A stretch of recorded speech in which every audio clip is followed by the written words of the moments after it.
Hello good evening नमस्कार सम्पूर्णमा हजुरहरू सन्चै हुनुहुन्छ होला। म पनि यहाँ सन्चै छु। यस्तै छ है छुट्टीको दिन है, कहिले कता दौडेको छ, काम पनि छैन है, फुर्सद पनि छैन भने जस्तो। तर रमाइलो लाग्छ फेरि एक्लै यसरी मजाले डुल्दै घुम्दै हिँड्दै होइन। अहिले यहाँ म एकदम, यो पनि एकदम फेमस ठाउँ हेर्न सक्नुहुन्छ है, ब्रेड मार्केट है। यहाँ चाहिँ सस्तो तरकारी बजार हो। यो एरियामा पनि नआएको थुप्रो भयो। आज यो बाटो घुम्दै आएँ म होइन। के भन्छ भने आज यसो एउटा भिडियोमा देखेको, नाम त मेन्सन नगरौँ, त्यसले के भने रहेछ भने मकाउ आउनको लागि 5 फिट 8 इन्च हाइट हुनुपर्ने मकाउ खुलेको छ। ल है, मकाउ जाने साथीहरू इच्छुकलाई चाहिँ हाम्रो यो कन्सल्टेन्सीमा आएर आफ्नो चाहिँ भनौँ न बायोडाटाहरू छोड्नुहोस्, इन्टरभ्यू हुन्छ। चाइनिज नजानेकोले, चाइनिज सिक्न इच्छुक भएकोले चाइनिज पनि यहाँ चाहिँ एउटा पढाइन्छ, त्यो सुविधा पनि छ भन्ने कुरा गरे रहेछ। तर म के भन्छु भने, हुन त अब मैले पनि यो कुरा गर्दाखेरि मान्छेहरूलाई कस्तो लाग्छ भने आफू चाहिँ वहाँ बसेर कमाइरहेछ है, हामीलाई चाहिँ यस्तो र उस्तो के कसो केरा स्याउ सुन्तला के भन्छ कि। वास्तवमा त्यो चाहिँ होइन के। किन भन्दा अब हामी आउने पालोसम्म त ठिकै थियो। जति नै पैसा लगाएर आए पनि हामीले चाहिँ अब त्यो पैसा चाहिँ उतार्यो होइन, त्यो पैसा चाहिँ उतार्यो। तर उतार्नलाई चाहिँ अब सुरुमा चाहिँ हालतै खराब भयो। वास्तवमा मैले यो कुरा किन गर्दैछु भन्दाखेरि नेपालमा एक त रोजगार छैन क्या है। हाम्रो देशमा रोजगार नभएको कारणले गर्दाखेरि कामै नपाउने साथीहरू के भन्नुहुन्छ भने 1 लाख रुपियाँ हुन्छ भन्यो भने, स्यालेरी 1 लाख रुपियाँ हुन्छ मकाउमा भन्यो भने, बाफ्रे ठिक छ लाग्ने हो है। 1 लाख रुपियाँ हुन्छ भने महिनामा लाग्ने हो, त्यो त ठिक छ भन्ने कुराहरू जस्तो सोच्छ के। तर के हो भन्दा कस्तो भने त्यो ठिकै हो सोचे। अब देशमा रोजगार छैन है, रोजगार नभएपछि मान्छेहरूले त्यो कुरा दिमागमा ल्याउने ठिकै हो। तर जब त्यो मान्छे 12-13 लाख रुपियाँ तिरेर यहाँ आउँछ नि, अनि उसलाई थाहा हुन्छ, बल्ल यहाँको विषयमा थाहा हुन्छ के है, यहाँको विषयमा कसरी चाहिँ यिनीहरू सर्भाइभ भएको रहेछ भन्ने कुरा थाहा हुन्छ। अब अहिलेको सिचुएसनमा त झन् हेर्न सक्नुहुन्छ यतातिर, अहिलेको सिचुएसनमा झन् हो कतिपय कम्पनीले चाहिँ हायर गरिरहेको छ होइन, सप्लाई कम्पनीहरू।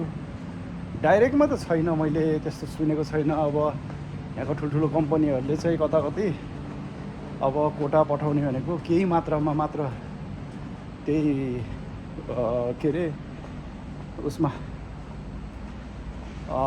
तपाईँको भन्नुहुन्छ भने उसको नाम पनि आएन, त्यो कन्सल्टेन्सीको त्यो चाहिँ पुरानो बानेश्वरमा छ है, त्यो कन्सल्टेन्सी। त्यो नाम आयो मेरो मुखमा तर चाहिँ मैले भनिनँ। त्यो पुरानो बानेश्वरमा छ, तर भए तापनि टाइम लाग्छ है यस्तो राम्रो कम्पनीहरूमा आउनको लागि।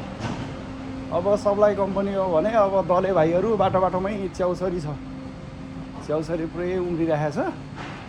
उनीहरूले चड्याम्म खान्छ, कति खान्छ अब त्यो माग्ने बेलामा अब दिने मान्छेलाई थाहा होला। है। अब धेरै त लाग्दैन यहाँ, तर पनि होइन आजकल के बिति आएको हो यो कालेको सन्तान है, जति काले काले देख्छु त्यो। अब मनमानी पैसा माग्छ, 9 लाखदेखि लिएर अस्ति एउटा भाइ भेटेको थिएँ 17 लाखसम्म तिर्यो रे है। ए 17 लाख रुपियाँ तिर्नुभन्दा त बरु उता अन्त युरोपतिरै हानिदिए हुन्छ क्या है। अब केही न केही त हुन्छ बिचरा। यहाँ आएपछि यस्तो एउटा आफूले गरेको जुन कामहरूप्रति नै ऊ आफै चाहिँ रिग्रेट फिल गर्छ क्या। त्यो त्यस्तो राम्रो हुन्छ क्या। काम भनेको एकदम खुसीले काम गर्ने हो। फेमस पार्क सामसाङमा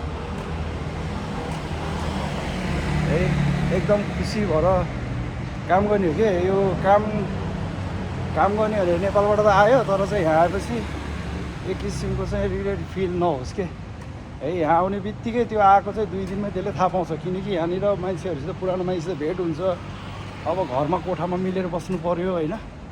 14 अञ्चल 75 76 77 जिल्लाको मान्छे बस्नु पर्यो मिलेर होइन यहाँनिर। त्यो भएको कारणले गर्दाखेरि यो कुरा सोच्नुपर्ने कुरा छ। अब एउटा अब हामीले हाम्रो स्केल अनुसारको काम अनुसारको पैसा चाहिँ नकमाउने होइन, कमाइन्छ। तर सुरुमै त्यसले आउँदाखेरिको अवस्थामा जुन लगानी गरेको हुन्छ त्यो लगानी चाहिँ टु मच हुन्छ क्या। यो कुरा चाहिँ उसले सोच्दैन।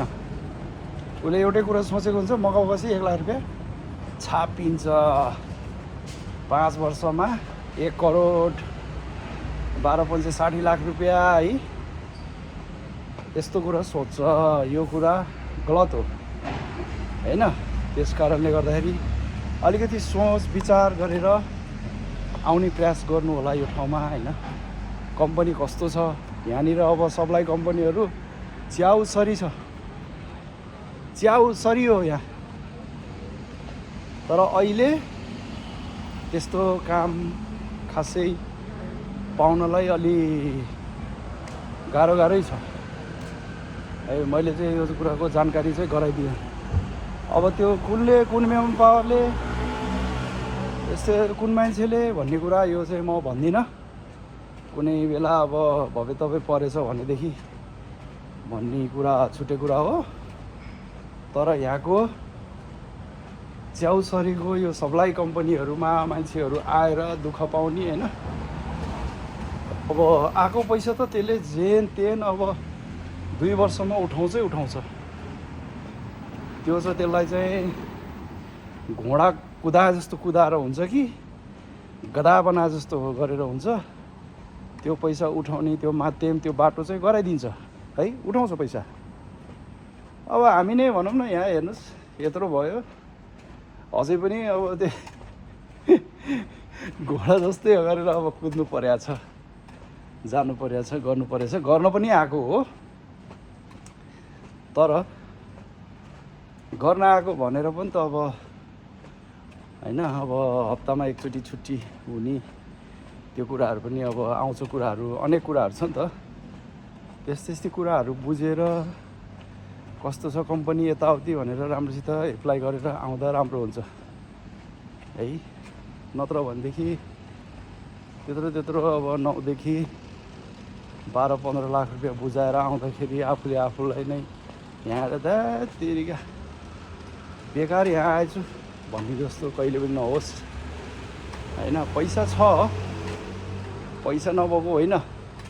यो ठाउँमा पैसा छ, तर यो ठाउँ अब मलाई जहाँसम्म लाग्छ 17-18 आई मिन